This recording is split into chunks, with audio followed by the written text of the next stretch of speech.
Hello, what's up mga kasosyo? Kamusta po kayo dyan? Ito ang 5 ways paano magnegosyo kahit maliit ang sahod mo. Tama mga kasosyo, paano kayo makakapagnegosyo kahit na employed kayo ngayon? Anong mga posibleng opportunity nyo na hindi nyo inaakala na malaki pala ang kagandahan na nagtatrabaho kayo ngayon tapos may desire kayong magnegosyo? Hindi negative o mali na kaya hindi kayo makapagnegosyo kasi employed kayo ngayon. Bagkos, blessing pa yan sa inyo mga kasosyo. So sa vlog na to mga kasosyo, i-share ko sa inyo ano yung mga unique opportunity nyo ng mga employed ngayon sa plano at balak nyong pagnenegosyo. Makagulat kayo na, pwede pala yun. O tara, simulan na muna tayo. Isang paraan paano magnegosyo kahit maliit ang sahod mo ngayon ay ang benta mo mga consumables nyo ng mga kaopisina mo. Kung yung pinagtatrabahuan mo ngayon mga kasosyo, may mga bagay kayong mga ginagamit, kayong mga employees. Halimbawa, kung gwardiya kayo mga kasosyo, ang isang klase ng consumables nyo, yung panlinis ng sapatos, halimbawa, yun ang inegosyo mo. Magbenta ka ng panlinis ng sapatos na sobrang lupit, sobrang tindi, na ipupush product mo doon sa mga katrabaho mo. So, imbis na bumili sila sa 7-Eleven, sa hardware, ng mga panlinis ng sapatos, yung pampakintab ng sapatos ng mga pulis o ng mga gwardya, sa'yo na sila kukuha. So, kahit maliit ang sahod mo, garantisado naman may konti kang maliit na may tatabi para makapag-develop ka ng sarili mong panlinis ng sapatos. Eventually, pag may solid market ka na dyan sa iyong mga katrabaho, tuwing maubos yun, sa'yo ulit bibili yun. So, tuloy-tuloy na income yun. Hanggang yung mga katabi nyo pang mga opisina, na mga gwardya doon, nabebentahan mo na rin nung panlinis mo ng sapatos. Sarili mong tataka, hindi resell. Mag-imbento ka ng sarili mong panlinis ng sapatos, yung pampakintab. Sigurado naman may isang problema sa panlinis ng sapatos na pwede mong masimulan. Halimbawa, yung ginagamit nyo ngayong panlinis ng sapatos maladkit kapag naiinitan. O mag-imbento ka o maghanap ka ng solusyon para yung panlinis nyo ng sapatos kayong mga gwardya po ay hindi na naglaladkit tuwing mainit. Ay, ibig ko lang sabihin sa mga katrabaho mo, kayo, kung meron kayong consumables dyan, isang produkto na ginagamit na kailangan nyo sa trabaho nyo para magawa nyo ng maayos, yun ang puntiryahin mo. Hindi mo kinakalaban yung boss mo doon. Kasi yung boss mo, iba naman ang produkto nun Ikaw, maglilingkod ka sa mga katrabaho mo. Malaking mitya yan para sa maaring negosyo mong malaki sa hinaharap. Basta malinaw sarili nyong brand, sarili nyong product, hindi yung magre-resell lang kayo para may chance ang sumabog sa level 2 at madala sa level 3. Okay, next. Isang paraan para makapagnegosyo ka kahit maliit ang iyong sahod ay ang benta mo sa labas ang mga binebenta ng mga kako-employees mo. Ang ibig ko dyan sabihin mga kasosyo, kung yung mga katrabaho mo, kung ilan dyan o may isa dyan na may binebentang produkto, sumasideline, maging interesado ka doon. At kung okay yung product na yon, i-resell mo yon sa sarili mong network. Halimbawa, araw-araw kang pumapasok sa opisina at may katrabaho ka nagbebenta ng sariling imbensyon niyang panlinis ng sapatos. Ngayon ikaw, magaling kang magbenta at meron kang network sa labas ng opisina nyo. Halimbawa, kilala ka sa simbahan nyo, sa church nyo. Ngayon, yung produkto nung ka-office mo, sabihin mo sa kanya, ibebenta mo rin yan dun sa ibang mga kakilala mo. Reseller ka nung ka-office mate mo. Pero ang malupit doon, pag nakabenta ka ng matindi, pwede kayo maging future partners nung ka-employees mo. Kaya may sariling product yung ka-co-employees mo. Kasi creator yon. He love to build things, to create things. At garantisado, mahina sa pagbebenta yon. Ikaw naman, kaya wala kang produkto pero gusto mo magnegosyo, garantisado naman, magaling ka magbenta. Kaya sobrang lupitan mo hanggang mabilib siya sa'yo, hanggang sa future, magpa-partner na kayo. Ikaw ang focus sa pagbebenta, siya ang focus sa paggawa ng produkto. Pag nag-solo na kayo, tumigil na kayo sa pagiging employed, kumpleto na ang grupo nyo. Maghanap ka na ng mga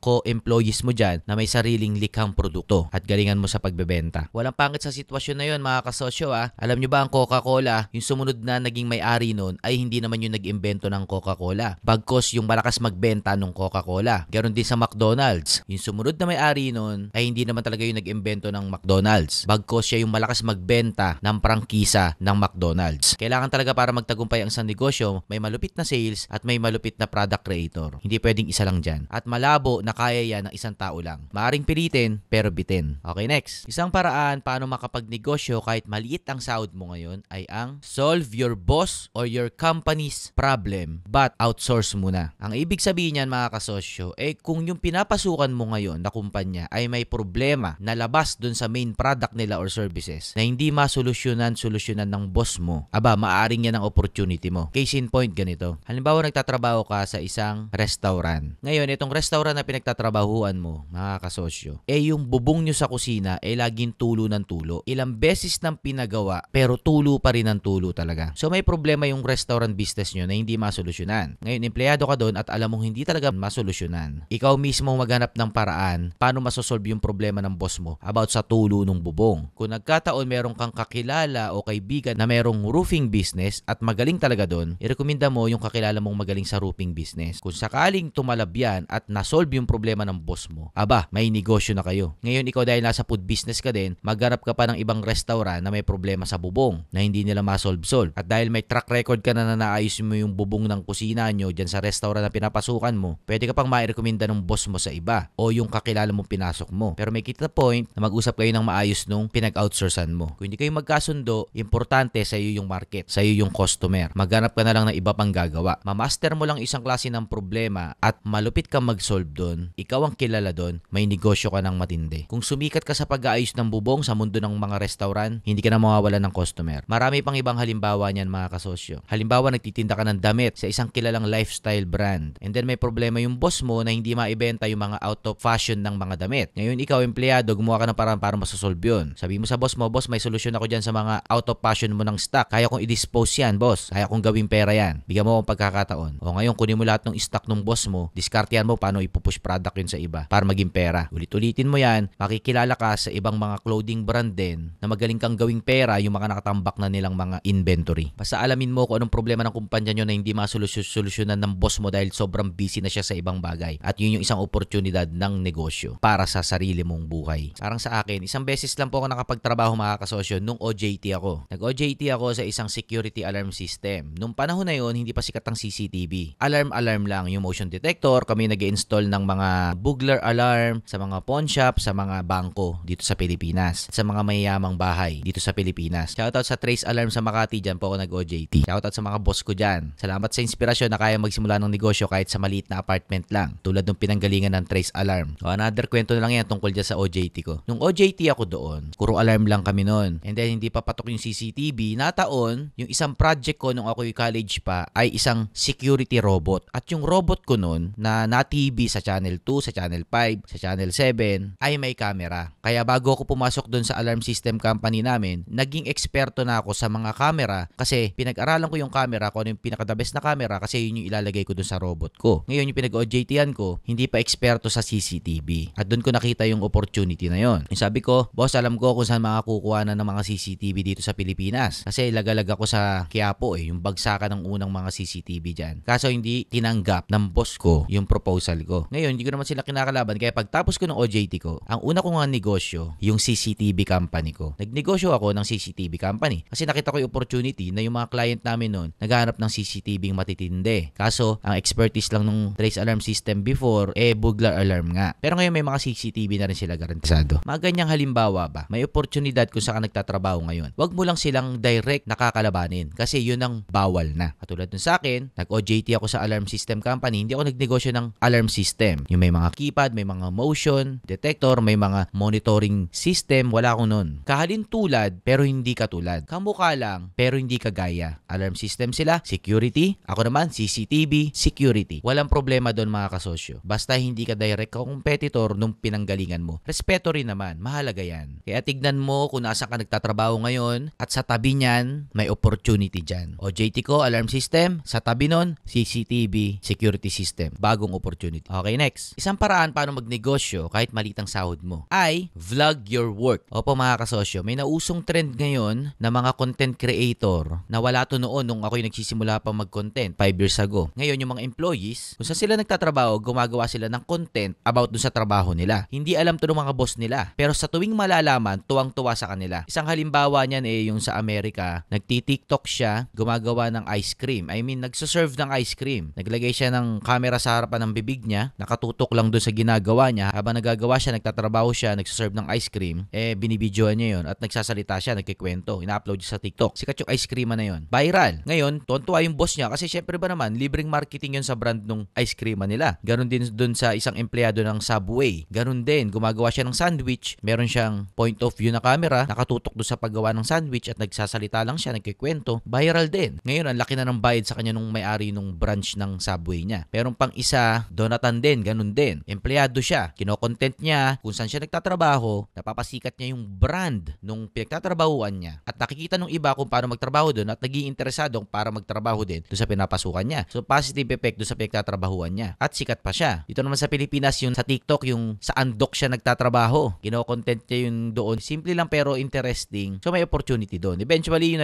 nagko-content dito sa TikTok na nasa Undox. Isang araw, baka may sariling branch na rin ng Undox yun. Bigyan nyo ng may-ari ng Undox. Kasi tinutulungan niya kahit papano yung boss nila para ma-market yung brand at saka yung product. Sabi ko sa inyo, maglingkod muna ng walang kapalit at babagsak ang biyaya ng hindi mo inaasahan. At malaking negosyo ang pagiging marketer ng isang korporasyon. Para kang artista nun. Ikaw ang i-sponsoran. Marami rin dito sa Pilipinas ngayon, mga content creator na kino-content nila yung pagtatrabaho nila bilang Grab rider. Palo rin yan. Sabihin, may oportunidad kahit na nagtatrabaho ka na may chance ang maging malaking negosyo sa hinaharap. Ayos? Kung isa ka employee ngayon at nag-iisip ka talaga ng negosyo, mahalaga na makita mo ang market kaysa trabahuin mo ang product. Kapag ikaw isa empleyado, nasa mundo ka ng industriya at nakikita mo kung anong nangyayari doon. Pag hindi ka employed, outsider ka sa industriya na yun, ang hirap i-figure out nun. Kaya ang laking benepisyo na nagtatrabaho ka sa loob ng isang industriya kasi nakikita mo yung mga problema na pwedeng dapat masolusyonan na may chance ang maging malaking negosyo sa future. At lagi mo na lang munang i-outsource yung solusyon do sa problemang nakita mo sa loob ng industriya pinagtatrabahuan mo. Postpaid is the key. Kumuha ka ng supplier, nagagawa ng solusyon, pero hindi mo muna sila babayaran, gawin muna nila. Kasi wala ka namang pampupuhunan. Paikutin mo lang muna. Ang maganda kapag ikaw yung nagtatrabaho o employed, you can test the market, you can test your product, your business concept, kahit employed kayo. Una, yung mga katrabaho nyo, pwede nyo pagtetestingan nyo. May mga pera yun, may sahod yun, pwede nyo push product doon. Bilhin mo naman to. Tol, bilhin mo naman to. Pre, bilhin mo naman to. Suportahan ka nun. Kamagalala. May magsasabi sa'yo na mayabang ka na o kung ano-ano man, mukha kang pera, pero nunukin mo na lang muna. Mga naiinggit lang na mga katrabaho mo yun. Isa pa, pag nagnenegosyo ka habang employed ka, pag nakita ka ng boss mo na entrepreneurial ka, malaki ang tsansa na yung boss mo ngayon ang siya pang maging investor mo. Kasi makikita niya sa mga mata mo na ganun din yung mga mata niya dati. At matutuwa siya sa'yo. Kaya susuportahan ka niya. Bibigyan ka niya ng kailangan mo, which is puhunang pera. Maniwala kayo sa akin. Pag may mga nakikita ko mga entrepreneurial kong mga employees, pinapakawalan ko yan. Bibigyan ko ng puhunan o tinuturuan paano sila makapagsimula. Ayoko sila magtagal sa akin. Entrepreneur sila. They should carve their own path. Entrepreneur ako kaya alam ko kung sino yung mga future entrepreneur din. Basa yan sa galaw. Basa yan sa salita. Kitang-kita yan sa kutitap ng mga mata. Kaya wag mayang maging entrepreneurial kayo mga kasosyo. Pakita nyo sa mga boss nyo. At kung tunay na entrepreneur din ang mga boss nyo, hindi nila kayo ida-down. Bagkos, haatakin nila kayo pataas. Kung hindi nila kayo tulungan, pwede ka naman umalis at bumukod na. At sarili mo na ang iyong landas. About naman sa usapang malitang sahod mo, paano mo ma-execute yan? Blessing na malitang sahod mo. Alam nyo bakit mga kasosyo? Kung malaki ang sahod mo, maisipan mo pa bang umalis dyan sa pinagtatrabahuan mo? Malamang hindi na. Kasi sarap buhay ka na eh. Ngayon magpasalamat ka na nga lang na malitang sahod mo at gumagana yung utak mo kung paano ka makakalis dyan. Being comfortable is dangerous. Kaya mainam na hindi sapat yung sahod mo ngayon. At least hindi ka nang hihinayang na tumanda dyan kasi wala kang ginawang malupit sa iyong buhay. Disclaimer, hindi porkit empleyado ka wala ka ng kwenta sa mundo ng pagnenegosyo. Hindi po ganun. Ang pagiging entrepreneur is a decision-making game. Empleyado ka kasi hindi ka nagdesisyon na maging entrepreneur. Okay lang naman yon. At maraming mga empleyado na magagaling. At hindi lahat ng tao kailangan maging entrepreneur. Pero yung mga may dugong entrepreneur, parang awa nyo na magnegosyo kayo. Kailangan kayo ng mundo. At yung mga magagaling na mga empleyado, keep it up. Galingan nyo lang dyan dahil napakalaking tulong nyo po para sa mga tunay na entrepreneur. Tulong-tulong lang. Lahat mahalaga. Employee, entrepreneur, pantay po yan. Lahat may silbi. Walang maliit, walang mataas. Hindi porkit boss, siya ng bida. Hindi porkit employees, kawawa. Hindi ganun po. Tulong-tulong lang. Everyone should operate kung saan sila well fit or well versed na aspeto. Kaya hindi dapat kutsain ng mga employees. Hindi porkit employees ka, hindi mo na matutupad yung mga pangarap mo. Hindi ganun yun. Basta galingan nyo, lupitan nyo kung nasaan kayo ngayon, may ambag po kayo. Ayos? Ikaw kasosyo na employee ngayon, anong idea ang naisip mo? Comment mo naman sa baba. At kung bago ka dito sa ating YouTube channel, ako nga pala si Arvin Urrubia. Kung gusto nyo malaman ng mga negosyo ko, nasa Facebook po. Search lang po ako sa Facebook at doon ko mas madalas sinishare po yung mga actual na ginagawa ko sa aking buhay pagnenegosyo. Subscribe na rin tong channel natin at i-like o i-share para mas marami pang makapanood at malaking bagay po yan para sa mga kasosyo principal na pinapasiwalat natin sa buong Pilipinas para mabago natin ang susunod na henerasyon. O trabaho na muna tayo mga kasosyo. Salamat sa pagsubaybay. I love you. Let's change the world. Ciao, bye!